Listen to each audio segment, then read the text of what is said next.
اور اپنے رب کو یاد کرتے رہا کرو اپنے جی ہی جی میں، تضرعاً، عاجزی کرتے ہوئے، گڑ گڑاتے ہوئے۔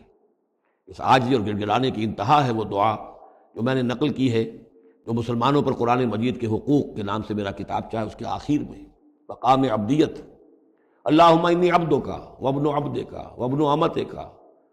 فی قبضتک ناصیتی بیدک ماض فی حکمک عدل فی قضاؤک۔ اے اللہ میں تیرا بندہ ہوں، غلام ہوں، میرا باپ بھی تیرا بندہ اور غلام تھا، میری ماں تیری ادنا کنیز تھی، میں تیرے قبضۂ قدرت میں ہوں، میرے پورے وجود میں تیرا ہی حکم جاری و ساری ہے، اور تو جو بھی میرے بارے میں فیصلہ کرے عدل فی قضاؤک، وہ یقیناً حق پر اور عدل پر مبنی ہے۔ یہ عاجز اسألک بکل اسم هو لک، میں تجھ سے درخواست کر رہا ہوں تیرے ہر نام کے حوالے سے تیرا ہے، علمتہ احد من خلقک، جو تو نے کسی اپنی مخلوق کو سکھایا، او انزلتہ فی کتابک، یا اپنا نام تو نے اپنی کسی کتاب میں نازل فرمایا، اب استاثرت بہ فی مکنون الغیب عندک، یا اپنے اس نام کو تو نے اپنے پاس ہی غیب میں ہی کہیں چھپا کر رکھا ہوا ہے، خزانہ بنایا ہوا ہے۔ میں ان تمام ناموں کے حوالوں سے حوالے سے واسطے سے آپ سے درخواست کرتا ہوں ان تجعل القرآن ربیع قلبی ونور صدری وجلاء حزنی وذہاب ہمی وغمی،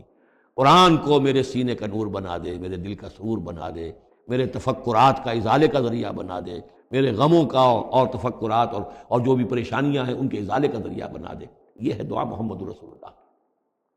اب خاص طور پر چونکہ آیت پہلے آ گئی تھی وَإِذَا قُرِئَ الْقُرْآنُ فَاسْتَمِعُوا لَهُ وَأَنصِتُوا، تو اسی کے حوالے سے یہ دعا جو ہے یہ خاص طور پر جو ہے مسلمانوں پر قرآن مجید کے حقوق اور کیا عظمت قرآن کی ہے کہ اللہ تعالیٰ سے جو سوال کر رہے ہیں حضور کہ قرآن کو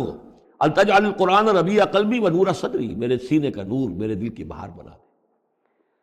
وَاذْكُرْ رَبَّكَ فِي نَفْسِكَ تَضَرُّعًا وَخِيفَةً، اور یاد کرتے رہا کرو اپنے رب کو اپنے جی میں گڑ گڑاتے ہوئے، عاجزی کے ساتھ، اور خیفہ، خوف کے ساتھ، دون الجہر من القول، اور بلند آواز سے نہیں، پست آواز سے۔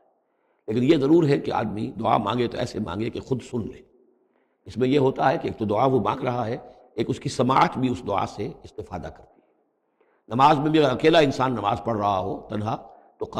جو رکعتیں ہیں چاہے سری بھی ہوں، ان کو ایسا ضرور پڑھے کہ جیسے خود وہ سن رہا ہے، اس حد تک جو ہے تاکہ وہ نماز میں جو پڑھ رہا ہے اس کے ساتھ اس کی سماعت بھی اس سے مستفید اور مستنیر ہوتی چلی جائے۔